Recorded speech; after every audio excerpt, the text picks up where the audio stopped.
Saudara-saudariku umat beriman, saya kira gereja meramu peristiwa seputar Natal dengan sangat indah.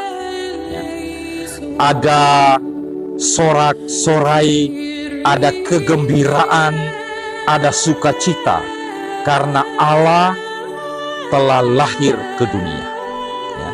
Allah turun mengambil wujud kita, hadir di tengah-tengah kita, bergumul bersama kita dalam perjalanan selanjutnya. Satu hari sesudahnya, gereja menampilkan cerita yang berbeda dengan peristiwa yang sama. Kalau kemarin Yesus Allah lahir ke dalam dunia, hari ini manusia-manusia setia lahir dalam hidup abadi. Jadi di satu sisi Allah turun ke dunia lewat peristiwa kelahiran yang sama terjadi juga di surga dengan martir pertama kita, Stefanus. Kita berharap bahwa dengan iman yang kita miliki, pada akhirnya kita pun akan mengalami kelahiran rohani ini. Kita renungkan kelahiran manusiawi kita sama seperti Yesus lahir ke dunia dalam kesederhanaan. Saya ingat saat guru mengatakan bahwa apa yang perlu kita cemaskan dalam hidup ini, kita lahir tidak membawa apa-apa, dan suatu waktu juga akan pergi tanpa membawa apa-apa. Maka ini sebuah refleksi bahwa kelahiran Yesus mengingatkan kita semua akan kelahiran kita. Kalau cuma sekedar kelahiran Yesus, tidak masalah. Allah bisa buat sesuka hatinya. Mau berapa puluh kali juga boleh. Allah terlalu mudah melakukannya. Tapi kalau itu tidak membawa kita pada pengalaman kelahiran kita sendiri sebagai manusia, dalam kodrat yang kita pakai, entah itu pria, entah itu wanita, walaupun dunia sekarang mereka mulai kasih kacau sedikit dengan barang ini, tetapi kita menemukan bahwa kelahiran itu bukan kehendak kita, tetapi kehendak Allah. Karena itu hidup ini semestinya menjadi satu wujud kehendak Allah.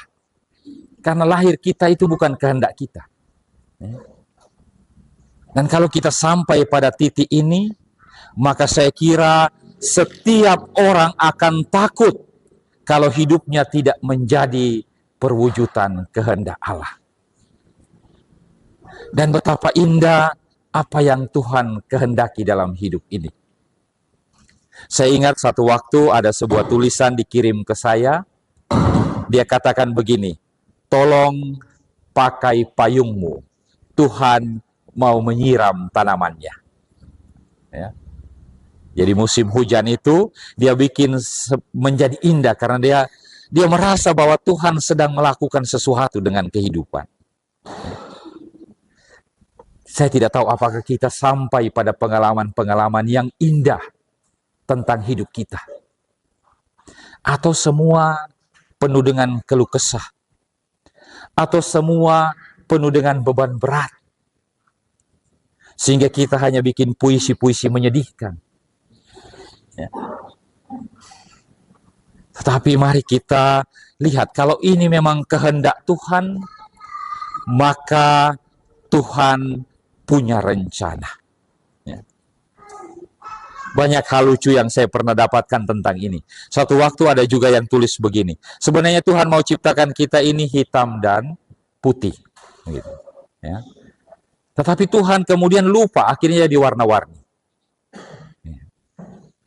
Orang bisa sampai pada pengalaman rohani seperti ini.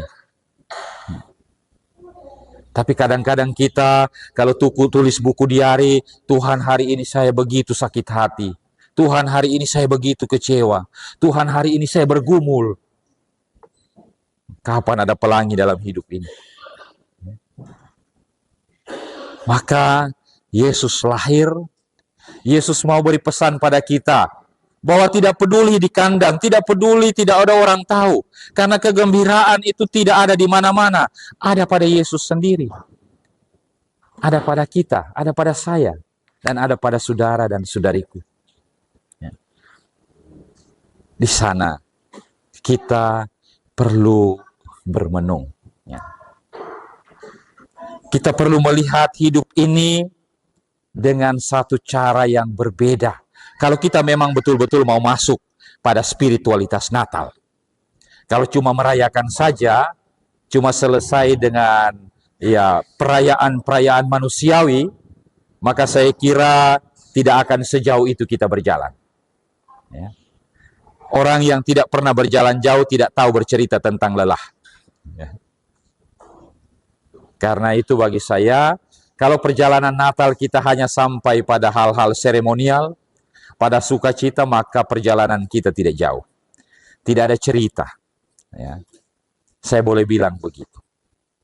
Ya. Tapi kalau kita masuk lebih dalam, ya, kelahiran Yesus mau memberikan kita catatan ini. Ya. Saya suka mengutip lagi satu puisi Khalil Gibran, dia bilang, kadang-kadang sebagai sungai kita mengalir dengan ketakutan karena di depan kita ada laut yang begitu luas. Ya.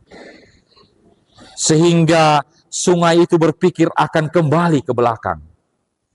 Tapi sayangnya, kehidupan ini tidak mengatur demikian. Ya. Sungai itu harus terus mengalir ke depan.